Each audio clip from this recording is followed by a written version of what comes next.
고난주간 부흥기도의 3일째 주님께서 주시는 말씀은 누가복음 22장 31절부터 34절까지 말씀입니다. 신약성경 135쪽입니다.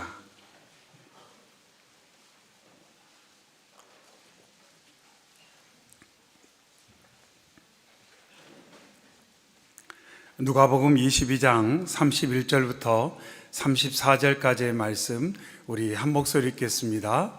시몬아 시몬아 보라, 사탄이 너희를 밀가부르듯 하려고 요구하였으나 그러나 내가 너를 위하여 내 믿음이 떨어지지 않기를 기도하였노니 너는 돌이킨 후에 내 형제를 굳게 하라. 그가 말하되 주여 내가 주와 함께 오게도 죽는 데에도 가기를 각오하였나이다. 이르시되 베드로야 내가 내게 말하노니 오늘 닭 울기 전에 내가 3번 나를 모른다고 부인하리라 하시니라.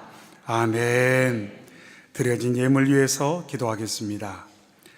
사랑의 주 하나님 아버지, 감사합니다.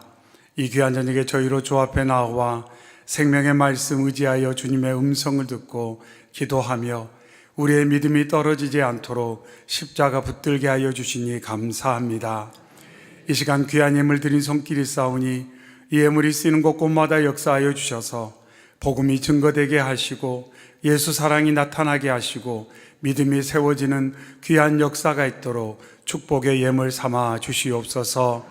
하나님, 기도의 제목을 담아 눈물의 제목을 담아 삶의 소망을 담아 하나님께 예물을 드려 싸우니 예물을 드린 심령과 가정과 일터 기도의 제목 가운데 삶의 현장 가운데 함께 하시사 도우시는 주의 손길로 말미암아 매일 만족하고 그 입술에 감사와 찬양이 넘칠 수 있도록 역사하여 주시옵소서. 언제나 넘치도록 역사하시는 예수님의 이름으로 기도하옵나이다. 아멘.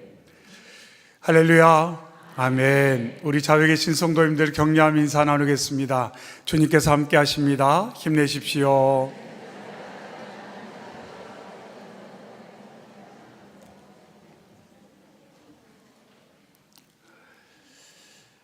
어제 말씀을 통해서 예수님께서 산상수훈 말씀 가운데 저희를 잘되게 하시기 위해서 너희의 기도가 잘돼야 너희가 잘된다, 이렇게 말씀해 주셨습니다.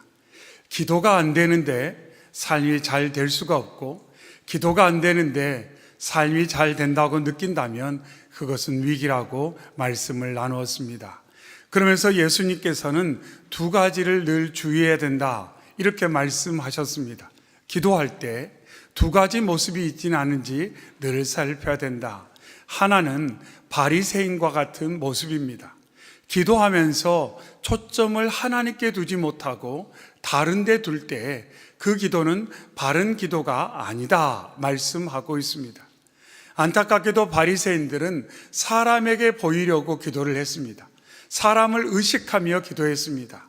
내 기도가 다른 사람에게 어떻게 비춰질까, 그것을 생각하며 기도를 했는데 예수님께서는 그 기도가 주님이 기뻐하시는 기도가 될 수가 없다고 말씀하십니다. 기도는 하나님께 보이려고 하는 것입니다. 하나님을 만나는 겁니다.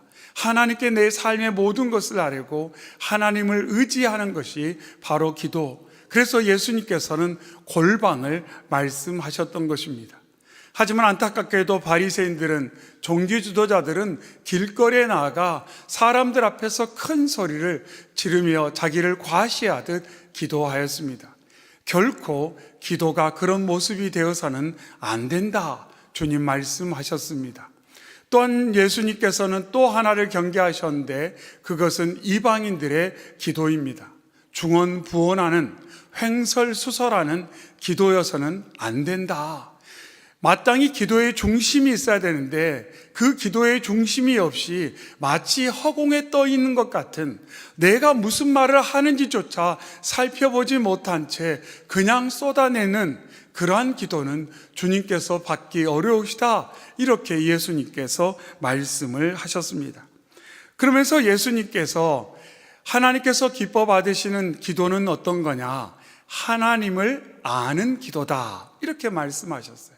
하나님을 아는 기도, 하나님께서 살아계시다는 것, 그 하나님이 우리의 아버지다는 것, 그분이 거룩하시다는 것, 그리고 그분이 영원하게 세상을 통치하시는 왕이라는 것을 깊이 알고 그것을 믿고 거기에 근거해서 거기에서 시작된 기도가 하나님께서 기뻐하시고 받으시는 기도다, 이렇게 말씀하시는 겁니다.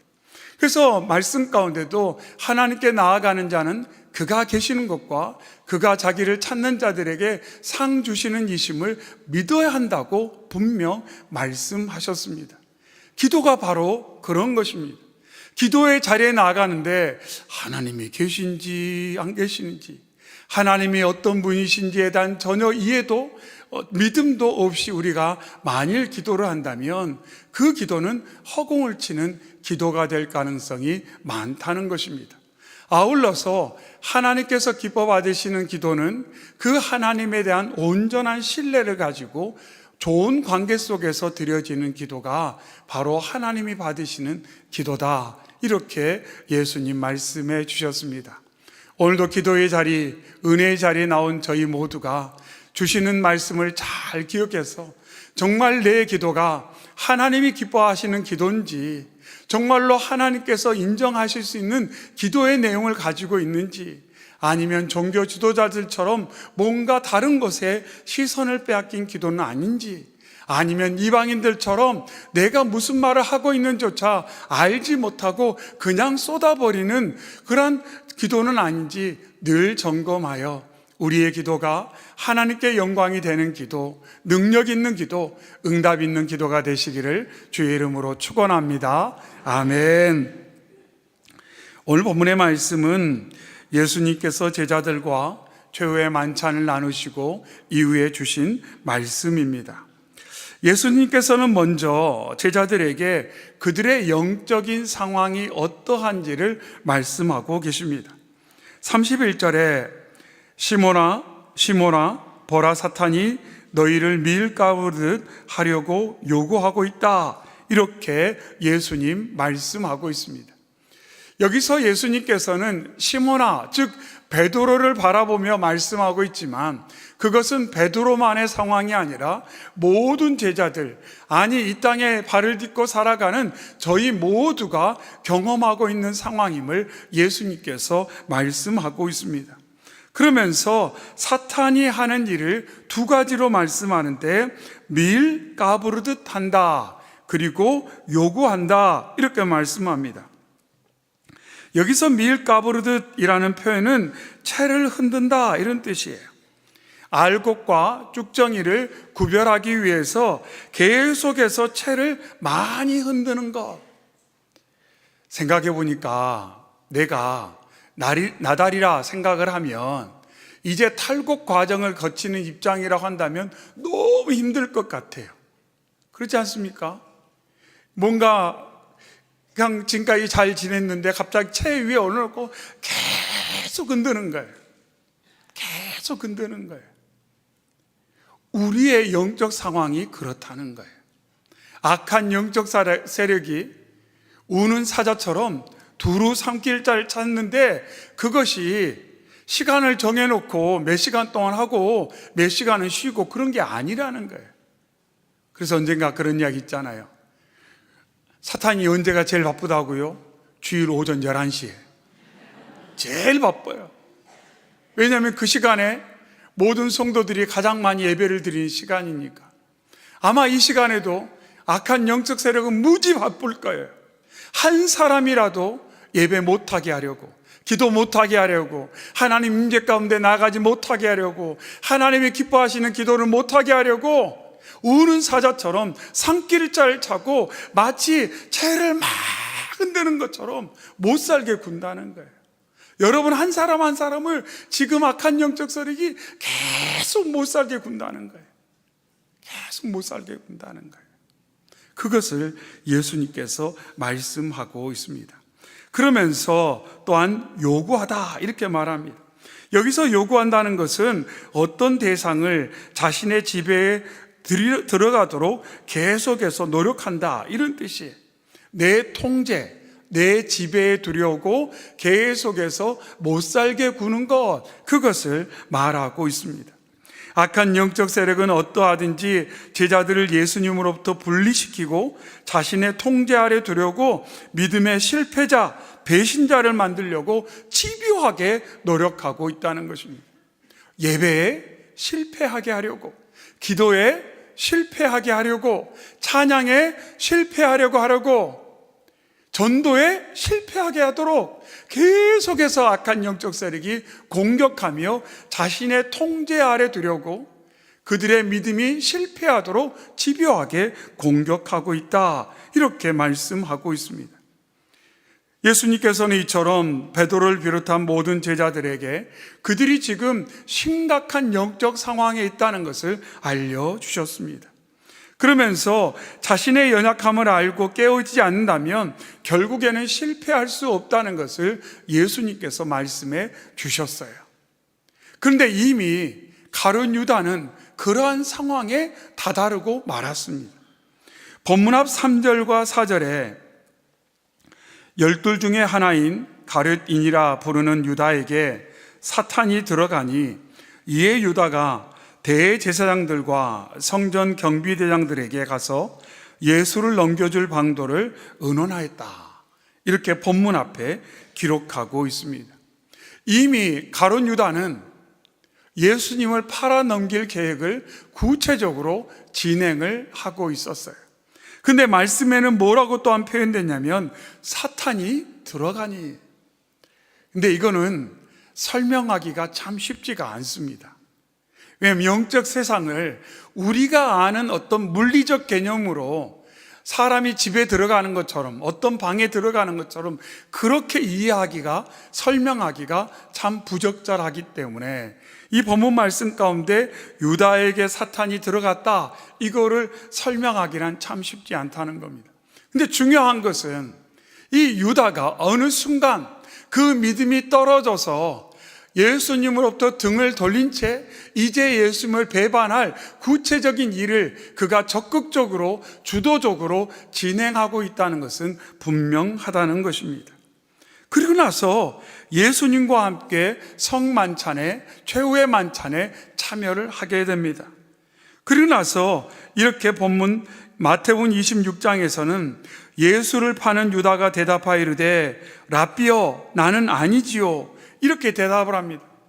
예수님께서 식사를 하시다가 누군가 나를 팔 것이다, 이렇게 말씀하셨을 때 유다가 고개를 빳빳이 들고 예수님을 향해 말합니다. 예수님, 저는 아니지요. 이미 예수님을 팔 계획을 가지고 구체적인 행동을 진행하고 있었음에도 불구하고 유다가 먼저 선수를 치는 거예요. 예수님, 저는 아니지요. 다른 제자들에게 말합니다. 난 아니야. 아주 강력하게 항변하는 유다의 모습을 볼 수가 있습니다. 다른 제자들은 잘 몰랐어요. 그때는 잘 몰랐어요. 하지만 예수님께서는 그 상황을 다 알고 계셨습니다. 유다가 어떠한 영적 상황인지를 잘 알고 있었다는 것입니다. 그리고 그 유다와 제자들에게 지금 말씀하고 있습니다. 그들이 사탄의 공격에 그 믿음이 무너질 것을 아시고 지금 말씀하고 있습니다. 사탄이 얼마나 집요하게 제자들의 믿음을 공격할지를 지금 말씀하고 있는 것입니다. 그래서 말씀하기를 사탄이 너희를 밀가부르듯 하려고 요구하고 있다, 이렇게 말씀하고 있어요. 그런데 이런 말씀을 듣는 상황 가운데 제자들은 뭐에 집중하고 있습니까? 본문 앞 24절에 또 그들 사이에 그중 누가 크냐 하는 다툼이 난지라. 예수님이 보시는 것과 제자들이 보는 것은 너무너무 달랐어요. 예수님은 지금 악한 영적 세력이 얼마나 예수님의 구원 사역을 망치려고 집요하게 공격하고 예수님 곁에 있는 제자들을 공격하고 있는지를 아시고는 계속해서 제자들을 격려해 주고 계시는데 제자들은 몰라요. 이 상황이 어떤 상황인지 전혀 몰라요. 내가 보고 싶은 것만 봐요. 내가 보기 원하는 일만 이루어지기를 간절히 바라고 있다는 겁니다. 그러면서 예수님과 함께하는 그 최후의 만찬에서 제자들은 지금 뭐 하고 있냐면 누가 더 크냐 경쟁하고 있어요. 너보다 내가 더 잘났다라는 거예요. 그래서 제자들 사이에서 마치 농공행상하듯이 이 모든 것이 끝났을 때 누가 더 높은 자리에 앉을 거냐, 그걸 놓고 다투는 장면이 기록되어 있습니다. 마태복음 20장에 보면 세베대의 아들들 즉 야고보와 요한의 어머니가 예수님을 찾아와서 청탁하는 장면까지 나타나 있습니다. 제자들은 자기 환상에 빠져 있습니다. 영적인 상황은 전혀 살피지 못하고 있습니다. 그들이 영적으로 얼마나 어두운지, 그들이 얼마나 무지한 상태에 있는지, 예수님의 말씀을 듣고도 얼마나 깨닫지 못하고 있는지를 우리는 이 장면에서 여실하게 알 수가 있습니다. 그러면서 조금만 있으면 우리가 보상을 받을 거야. 조금만 있으면 우리가 높은 한 자리씩 차지할 거야. 그러면 그때는 정말 지금까지 나를 무시했던 사람, 나에게 손가락질했던 사람, 나를 함부로 대했던 사람들, 그들에게 뭔가 해줘야겠다. 아마 그런 마음도 있었을지 모르겠어요. 계속해서 높은 권력의 자리만 바라보고 있었다는 겁니다. 예수님께서는 그러한 제자들에게 이렇게 말씀합니다. 그러나 내가 너를 위하여 내 믿음이 떨어지지 않기를 기도하였다. 예수님께서 말씀하셔요. 예수님 베드로와 제자들에게 뭐라고 말씀하냐면 그래도 나는 너희를 위해 기도하고 있다, 이 말씀하세요. 그래도 나는 너를 위해 기도하고 있다. 이거는 어떤 특정 인물을 향한 말씀이 아니에요. 예수님께서는 가룟 유다를 위해서도 기도하셨어요. 베드로를 위해서도 기도하셨어요.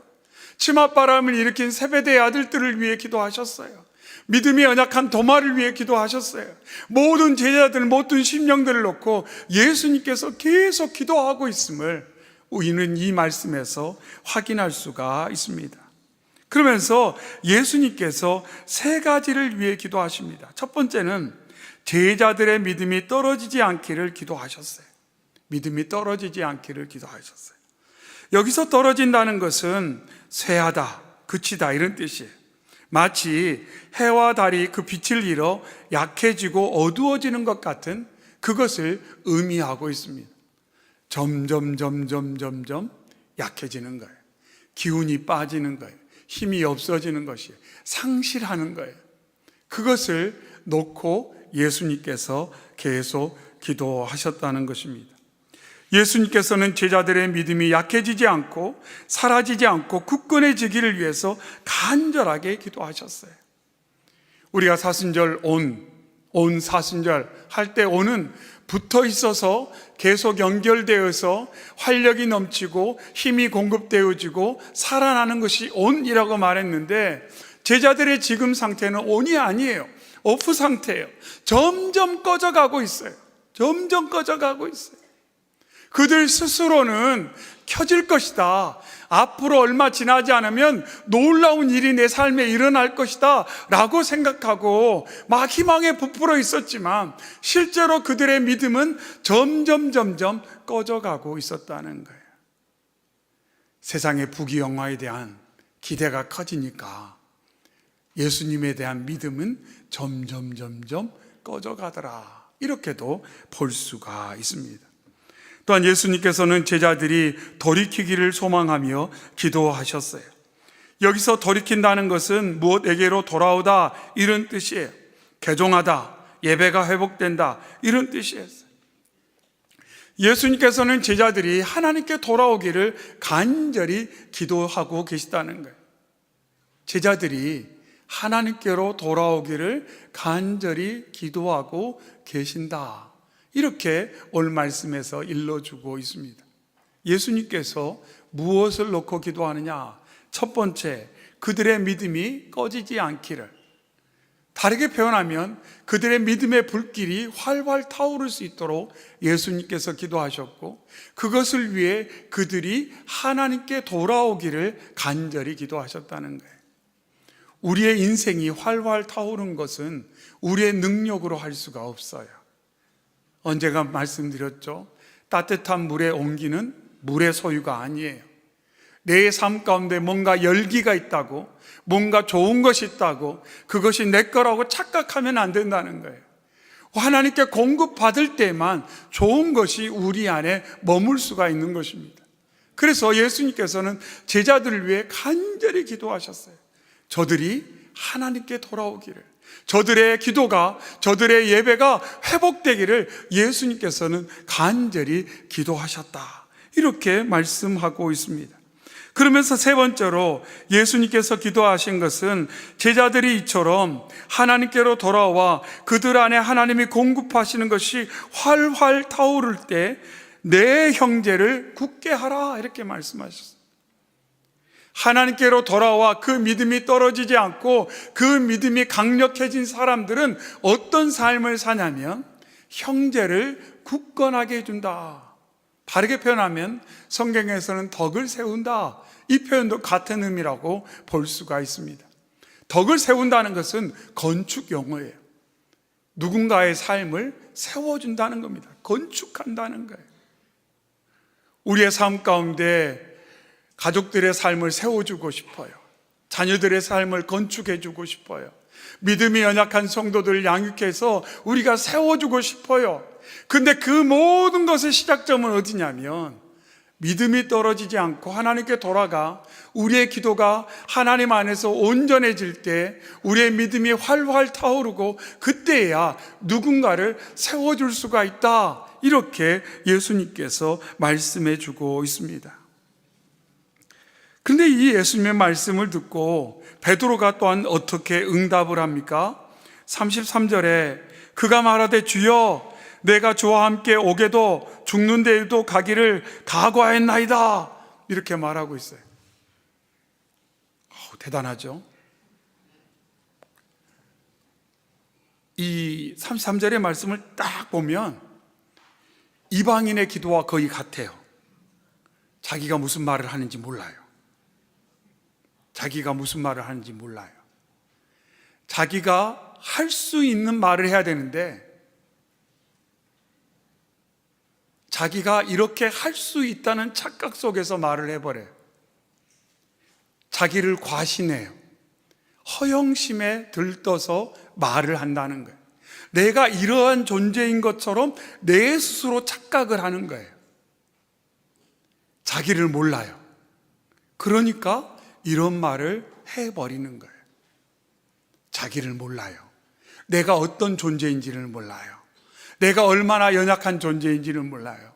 얼마 시간이 지나 않아 예수님 말씀한 것처럼 3번이나 예수님을 모른다고 부인할 수밖에 없는 연약한 존재라는 것을 베드로는 몰랐다는 거죠.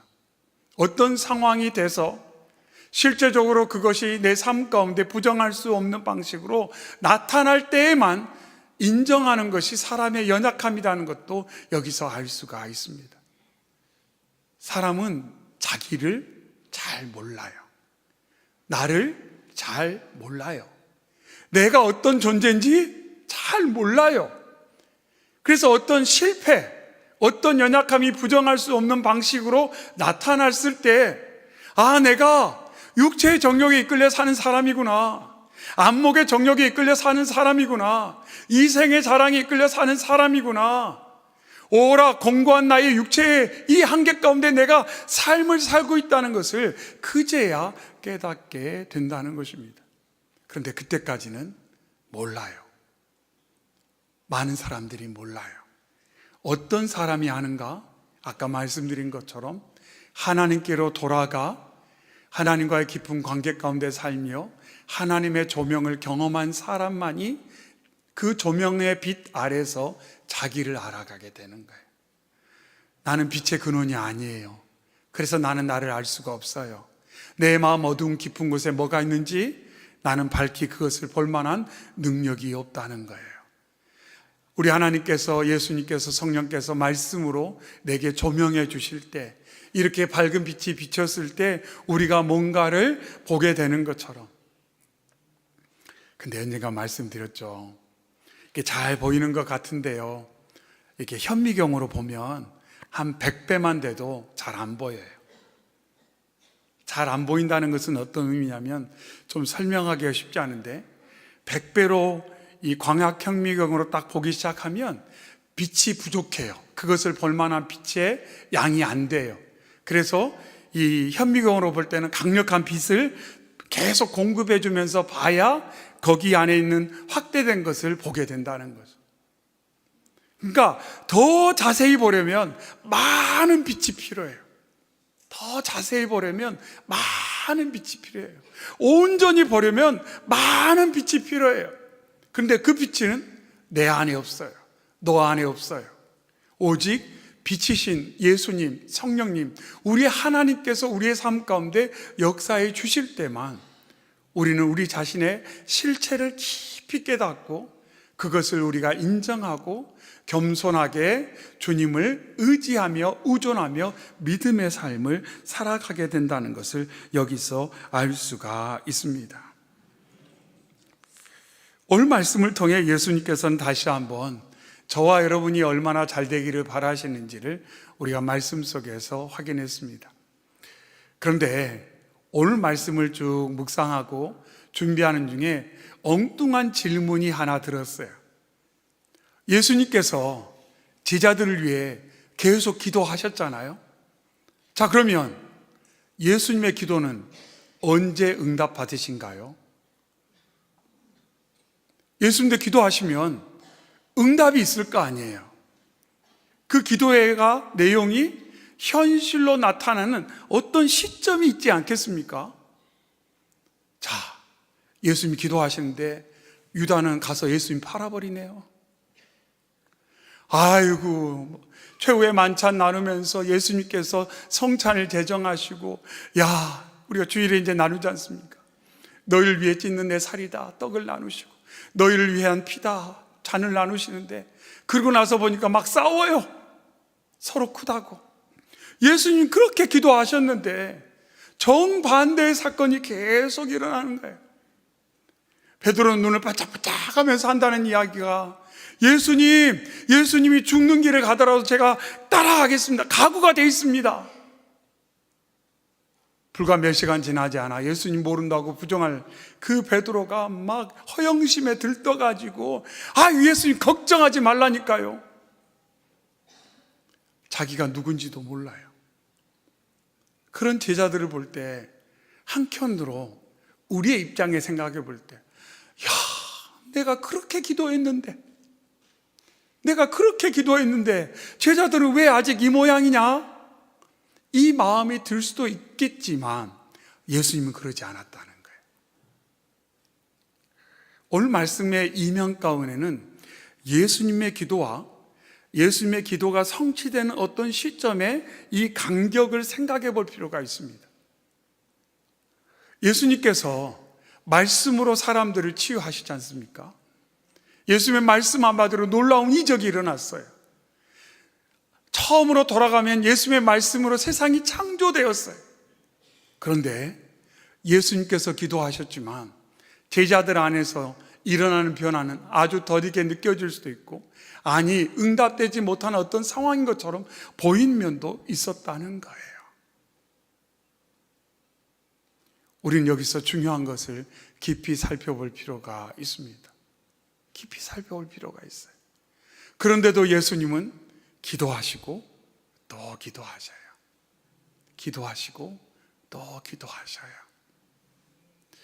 이 기도를 통해 우리는 그 믿음이 온전히 세워진다는 것을 다시 한번 확인을 할 수가 있습니다. 그러니까 예수님께서는 기도를 통해서 계속 씨앗을 지금 뿌리고 계시는 거예요. 기도를 통해 계속 씨앗을 뿌리는 거예요. 당장에는 그 씨앗이 자라는 것이 보이지 않을 수 있어요. 열매 맺는 과정이 안 나타날 수도 있어요. 그런데 씨앗을 계속 뿌리는 거예요. 제가 장례를 할 때마다 종종 그런 말씀을 드려요. 유가족들한테.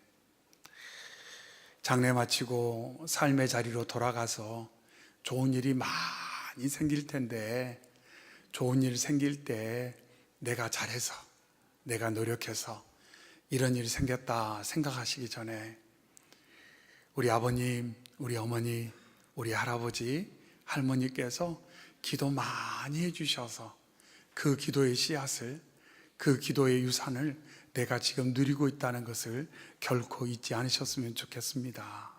이렇게 유가족들에게 말씀을 드려요. 그러면서 여러분도 고인께서 그러하신 것처럼 여러분의 가족과 자녀들을 위해서 기도의 씨앗을 많이 뿌려주시라고, 많이 뿌려주시라고.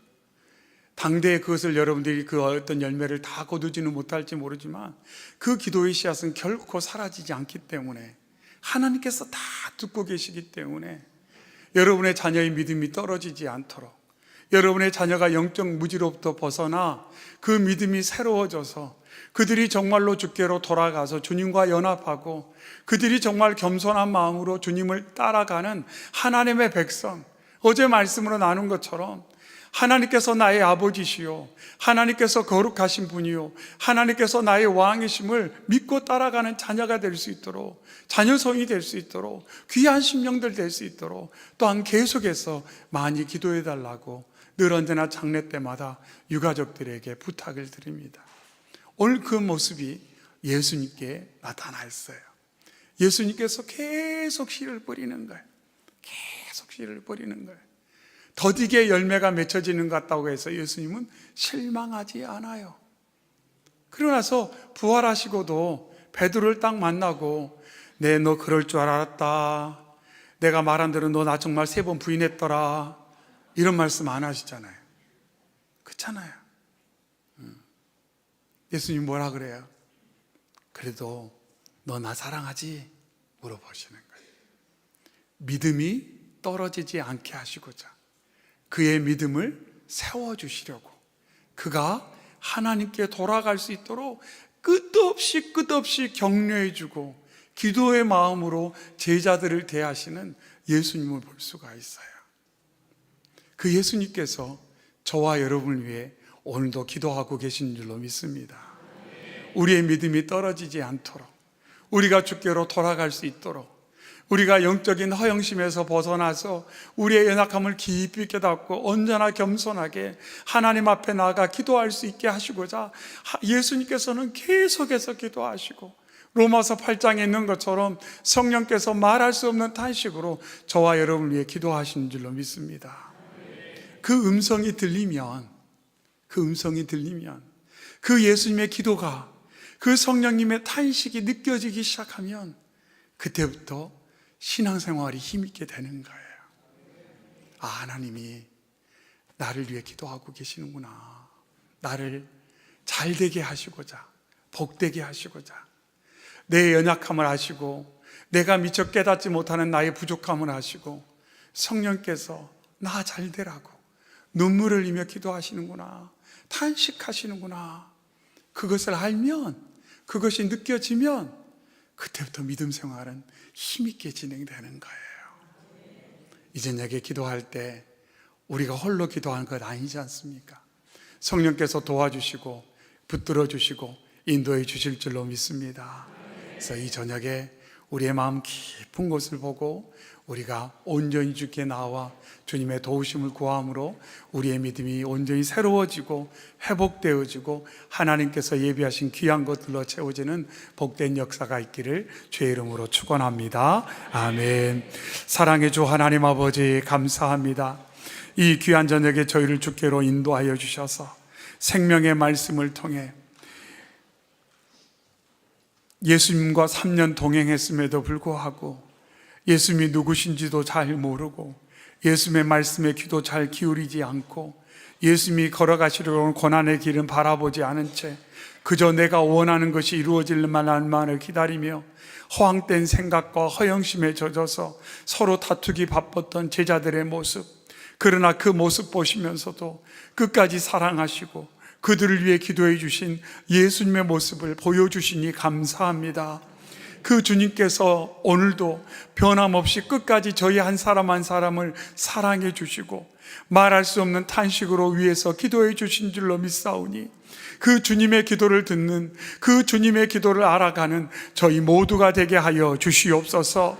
저희의 연약함, 부족함을 저희보다 훨씬 잘하시고 온전히 하신 주님께서 말할 수 없는 탄식으로 눈물 지으며 기도의 씨앗을 지금도 뿌려주고 계시오니 그 성령님의 역사를 의지하여 주님께로 돌아가 주님의 기도를 듣고 주님과 함께 기도하며 주의 기도에 이끌려 삶을 살아가는 저희 모두가 되게 하여 주시옵소서.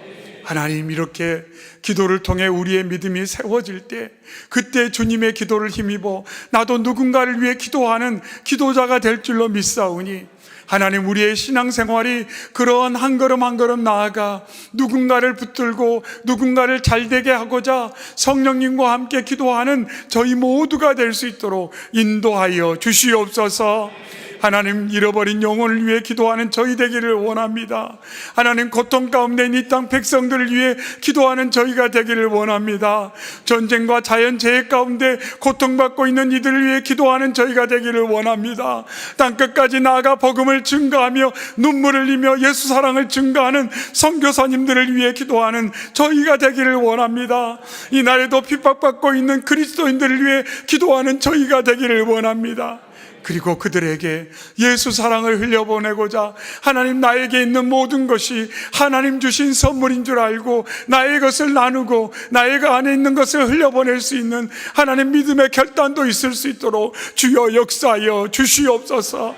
이 모든 것이 하나님 우리의 의지나 노력으로 되지 않음을 아오니 하나님, 삶의 순간순간마다 우리의 시선이 오직 나의 주 나의 하나님 예수 그리스도께 향할 수 있도록 하나님 도와주시옵소서.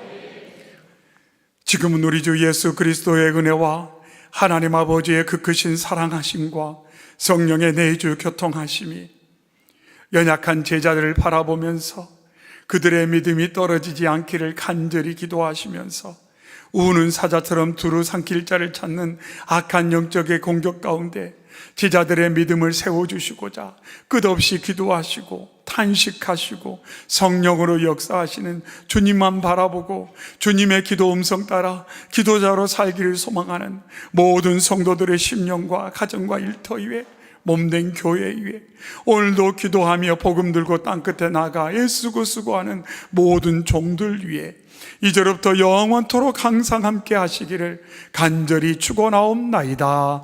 아멘.